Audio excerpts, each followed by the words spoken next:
Haleluya, haleluya. Amina. Bwana Yesu asifiwe. Amina. Unaitwa nani na unatokea wapi? Kwa majina anaitwa Nusiata Marcus Komba. Natokea tawi la Changalawe. Unatokea Changalawe. Nini Mungu amekufanyia wa madhabahu hii ya Sauti ya Uponyaji? Kwanza napenda kumshukuru mama ambaye alikuwa tawi la Changalawe. Amenitendea kiasi kikubwa sana. Yaani nina furaha hata kuhadisia. Napata faraja sana. Naishukuru na madhabahu hii ya Nabii Joshua. Umetendewa jambo gani kubwa ambalo linasababisha unakuwa na furaha? Yaani kwanza nimezunguka sana kwa waganga. Nilikuwa naumwa sana. Lakini kuna siku kama mwezi uliopita nilienda kwa mganga. Mambo yangu yani yalikuwa hayaendi, nikaenda kwa mganga.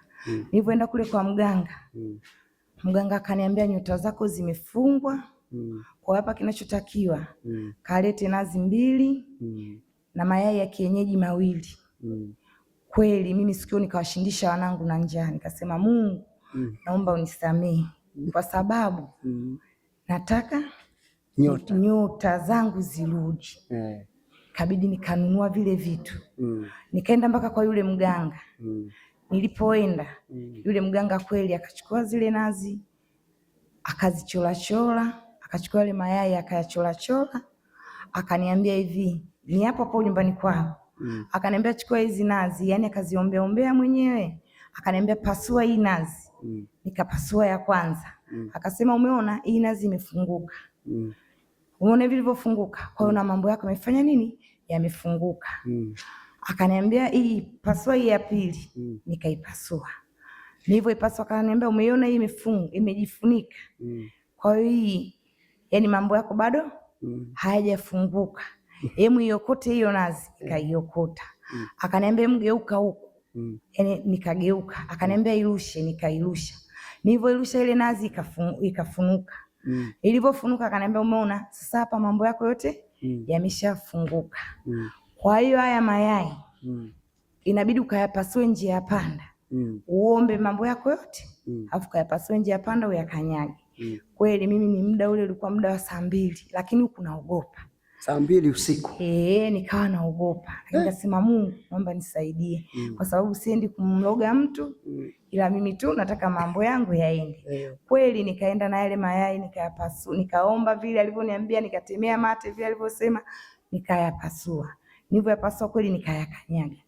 Nilivyoyakanyaga nikarudi nyumbani. Lakini nilivyorudi nyumbani nikasema hapana. Ngoja nimfuate mama, mbona niko naye jirani? Nikamuelezee. Basi mimi nikaenda kumuelezea mama. Nikamwambia mama, kwani wewe unasali kanisa gani? Mbona mimi nazunguka tu kwa waganga, sina ninachokipata, pesa zangu zinaisha. Na unakokwenda huko kwa waganga na kuna hela unatoa? Natoa pesa. Akaniambia, nikamwambia mama, kwa mimi naomba unisaidie. Akaniambia sawa, ngoja hapa kuna kazi yangu naifanya. Nikimaliza hii kazi nitakuja kukufuata twende. Na maana siku hiyo alikuwa anakuja huku kwenye kongamano. Kweli mama akaja akanifuata pale. Tukaenda hapo kwenye hilo tawi la maombi, akawapigia simu. Baadhi ya waumini wakaja pale kweli wakanifanyia maombi. Waliponifanyia maombi hata mimi mwenyewe naona kama mwili wangu niliona kama ulikuwa ni mzito. Lakini nilipoona tu yale nilipotoka kwenye yale maombi nikaona mwili wangu ni mwepesi, alafu yani niliporudi nyumbani nikawa naalisha. Nikaalisha. Sasa nikalala. Nilivolala usiku nikaota njozi. Nimeota njozi na watoto zangu mimi. Ina maana huyo mwanangu nimemotea mwanangu ameenda kucheza mpira. Alipoenda kucheza mpira sasa kule uwanjani ameanguka. Yani ili goti limechunika. Yani ili huku limekuja juu, ili huku limekuja chini. Ina maana ni mfupa unaonekana. Sasa mimi nikasema yani ana mdogo wake wote alikuwa uwanjani. Anakuja ananiambia, "We mama, niko usingizini." Nikamwambia, "Unasemaje mama?" Yani huko mwanao anakuja ni ameumia. Akija hapa mpaka utashangaa. na naona utalia kwa uchungu sana. Nikamwambia kwani ilikuwaje? Akasema subiri analetwa. Kidogo kweli, kwanza nikasema kweli analetwa. Amebebwa yani huku na huku watu wamembeba. Nikasema Mungu wangu, hiki ni nini? Nitaweza mimi? Sijui kama nitaweza. Kidogo nikastuka.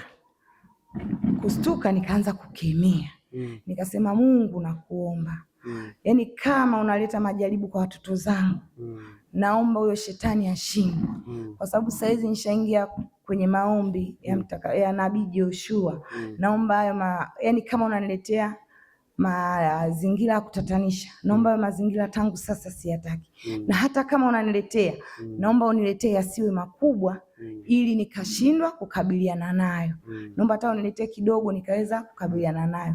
Na naomba usiniletee kwa watoto zangu ambao watoto ni bado wanaenda shule. Ina maana utakapowalaza chini nitashindwa kuwahudumia. Sasa baada ya wewe kutembea kwa waganga ukiwa unaumwa, kuzunguka huku, baada ya kukutana na mtumishi wa Mungu wa kituo cha Changalawe, nini kimetokea kwako?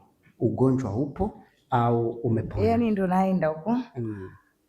Sasa kule tunakokaa maji tunachota usiku kuanzia saa 7 saa 8. Basi mimi nikakemea, nilivyokemea vile nikachukua maji nikamwaga, nikachukua maji nikanywa, nikalala. Ilikuwa saa 7. Nikaamka saa 9.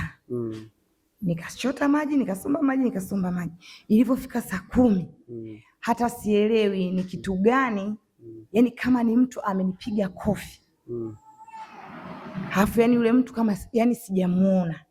Halafu nikashangaa nimeanguka tu chini, ndoo ya maji iko kule mbele, mimi huu mkono ukapiga chini na hichi kidole kikachanika.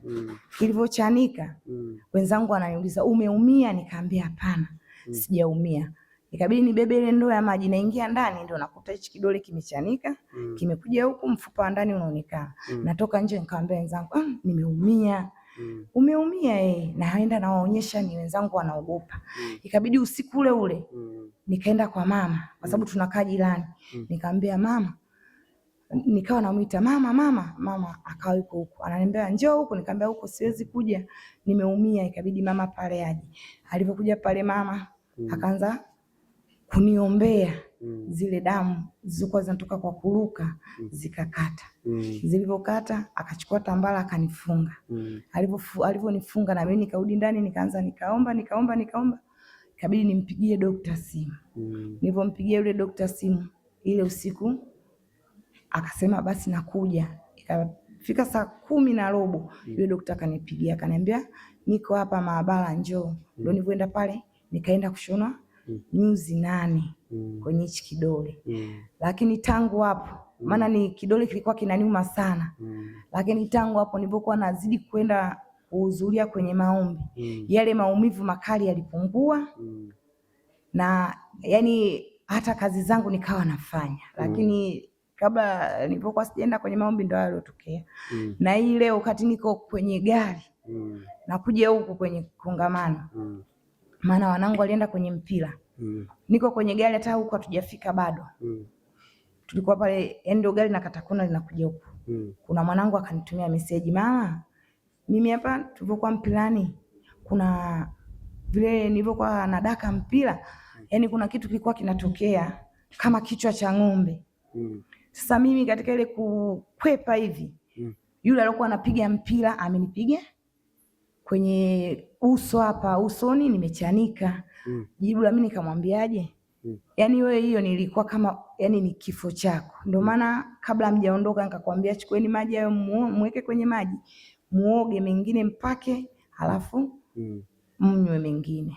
Kwa hiyo ndio hayo. Lakini tangu sasa naishukuru madhabahu ya Nabii Joshua na namshukuru na mamangu kwa kwenda kumwelezea shida zangu na kunipeleka kwenye maombi. Hongera sana. Amina. Kuna wanawake wenzako wanazunguka sana kwa waganga wa kienyeji. Wewe una jambo gani la kuambia? Umezunguka na hujapata majibu kwa waganga. Mimi sijapata majibu yoyote. Yani kama ni kujenga ningekuwa nimejenga, yani ningekuwa nishanunua uwanja na ningekuwa nimeshajenga. Hata marehemu mume wangu hivi alivyokufa mwaka juzi, ina maana tungekuwa kwenye nyumba yetu, lakini tangu hapo hakuna cha maana tulichofanya. Na waganga hawana maana yoyote. Waganga ni walaghai. Mimi ninachowaomba wanawake wenzangu, na waomba tangu sasa tumshike sana Mungu na tumuombee Nabii Joshua aishi miaka mingi, aendelee kutukomboa sisi pamoja na familia zetu. Hongera sana. Amina. Asante sana. Huyo ni mama kutoka Changalawe. Mungu akubariki sana. Amina. Haya, asante.